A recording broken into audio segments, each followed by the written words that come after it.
தென்னாட்டுடைய சிவனே போற்றி, என் நாட்டவர்க்கும் இறைவா போற்றி. நண்பர்களே, இந்த புத்தம் புதிய காணொலியில் உங்கள் அத்துணை பேரையும் வரவேற்பதில் மிக்க மகிழ்ச்சி கொள்கிறேன்.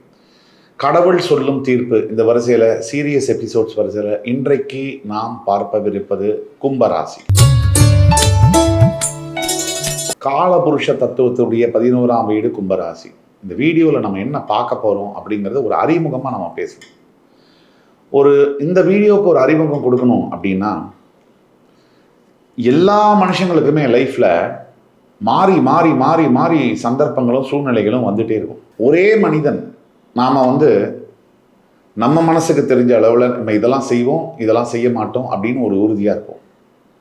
ஆனால் சந்தர்ப்பமும் சூழ்நிலையும் மாறும்போது நம்மளுடைய குணாதிசயமும் மாறுது. கோவமே படாத ஒருத்தர் உச்சகட்ட கோபத்துக்கு ஆளாகிறார்.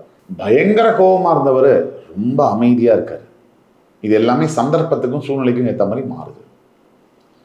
இந்த ஒவ்வொருத்தருக்கும் தான் மனசில் இருக்கக்கூடிய கேள்வி நான் இதுவரைக்கும் நல்ல காரியங்கள் செஞ்சுருக்கேன், நிறைய பேருக்கு நல்லதை செஞ்சுருக்கேன், நிறைய பேருக்கு உதவி பண்ணியிருக்கேன், மனதறிஞ்சு யாருக்கும் கெடுதல் நினைக்கல. ஆனால் எனக்கு வாழ்க்கையில் படாத துன்பம். என் பக்கத்தில் தப்பு தான் பண்ணுறாங்க, அவங்களுக்கெல்லாம் லைஃபு ரொம்ப சூப்பராக இருக்குது. இந்த கேள்வி எழாத கும்பராசினியர்கள் இருக்க முடியாது. அப்போது நீ எல்லாருடைய லைஃப்லையும் பாருங்களேன், நிறைய நல்லது கெட்டது நல்லது கெட்டது மாறி மாறி வருது இல்லையா? கடைசியில் என்ன நடக்குது அதுதான் ரொம்ப முக்கியம். லாஸ்ட்டு கடவுள் சொல்லக்கூடிய தீர்ப்பு என்ன? இப்போ நல்லதில் அது முடிஞ்சதுன்னா பின்னாளில் நடந்தது எல்லாமே நல்ல காரணமாக மாறும். கெடுதலில் முடிஞ்சதுன்னா பின்னாடி என்ன நல்லது நடந்திருந்தாலும் அது தப்பான காரணமாக மாறுது. இவ்வளவுதான்.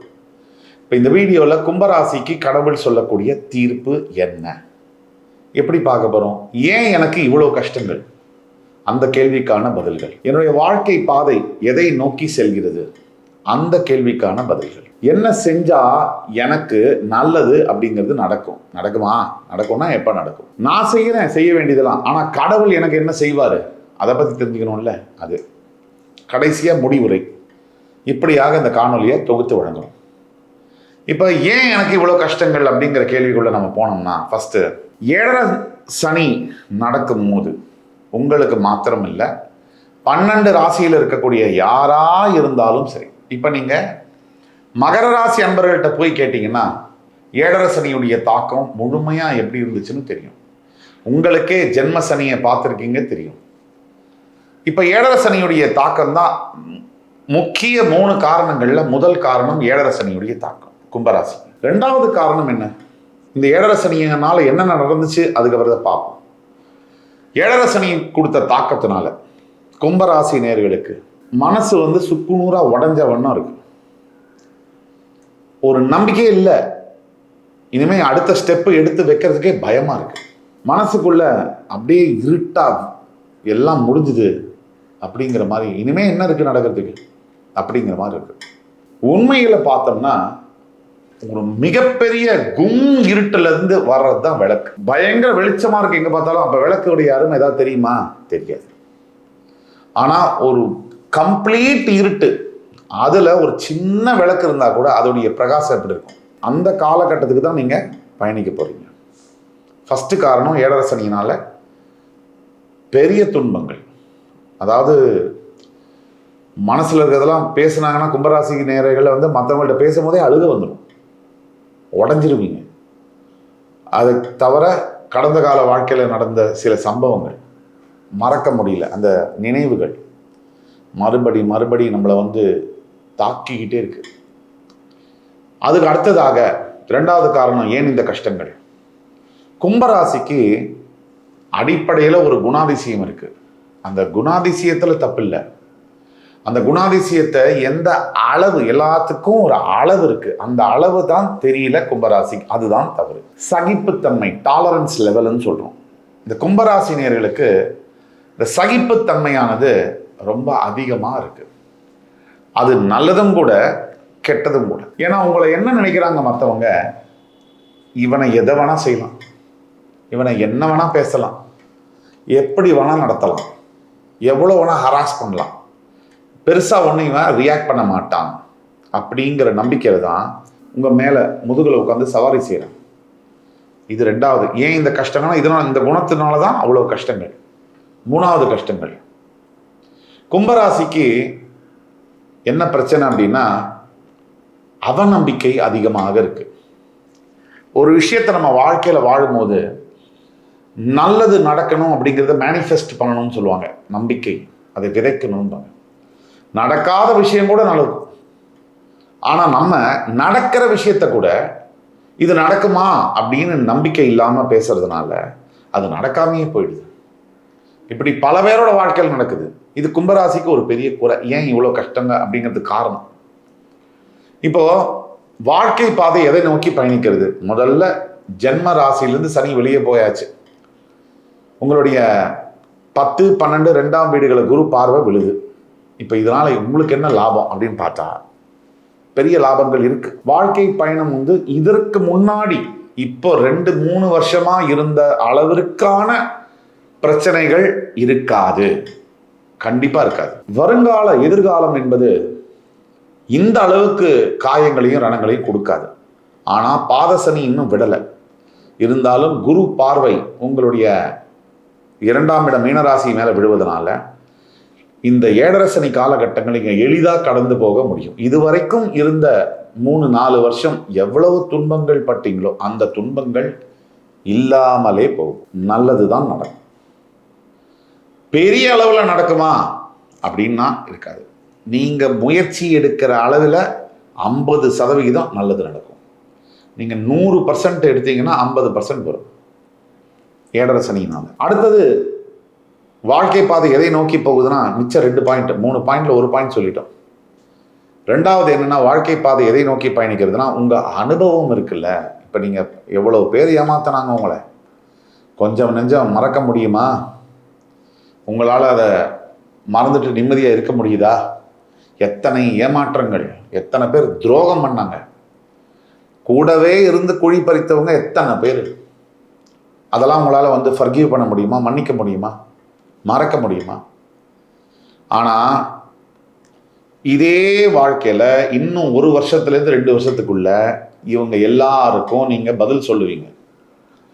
ஸ்டைலாக, கிளாஸாக, உங்களோட ஸ்டைலோட, உங்களோட பாஷையில் நீங்கள் சொல்ல போகிறீங்க. உங்களோட செயல் வடிவத்தில் அவங்களுக்கு பதில் போய் சேரும். அது நடக்க போகுது. அதை நோக்கி தான் வாழ்க்கை போகுது.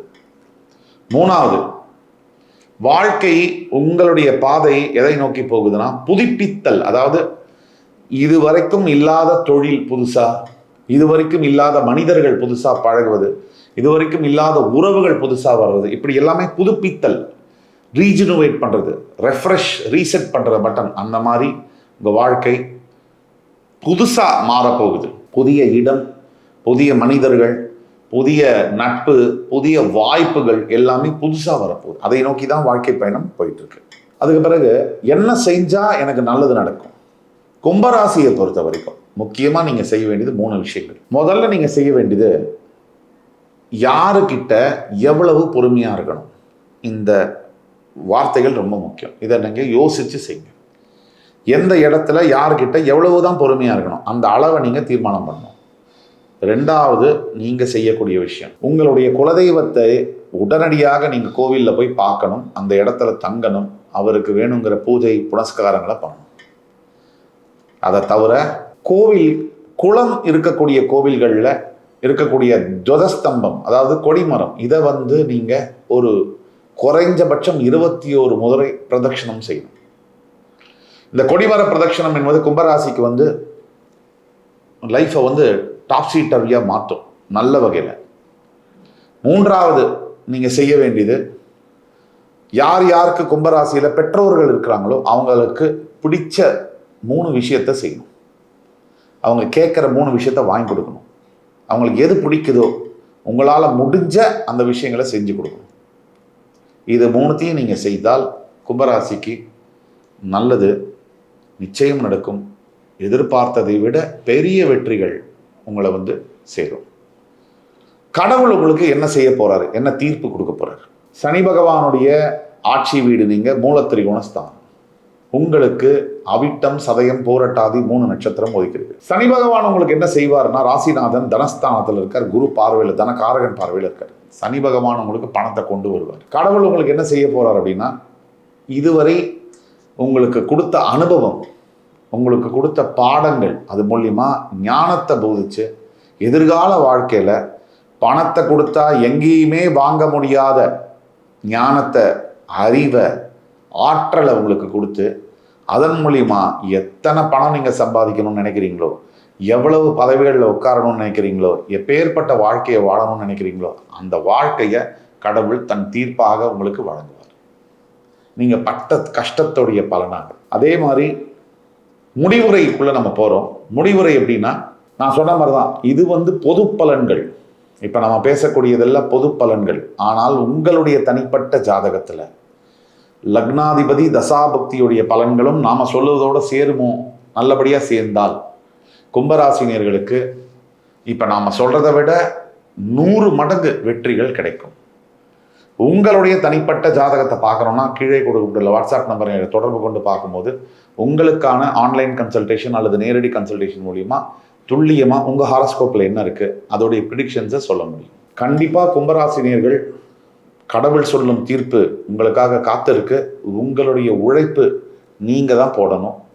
தைரியம், நம்பிக்கை, இந்த துணையோட வாழ்க்கையை முன்னெடுத்து செல்லுங்க. இந்த வீடியோ உங்களுக்கு பிடிச்சிருக்குன்னு நம்புகிறேன். அடுத்து வரும் காணொலியில் மறுபடி என் அன்புமிக்க கும்பராசினியர்களை சந்திக்கும் வரை உங்களிடமிருந்து விடைபெறுவது உங்கள் சுபாஷ் பாலகிருஷ்ணன். நன்றி, வணக்கம், வாழ்க வளமுடன்.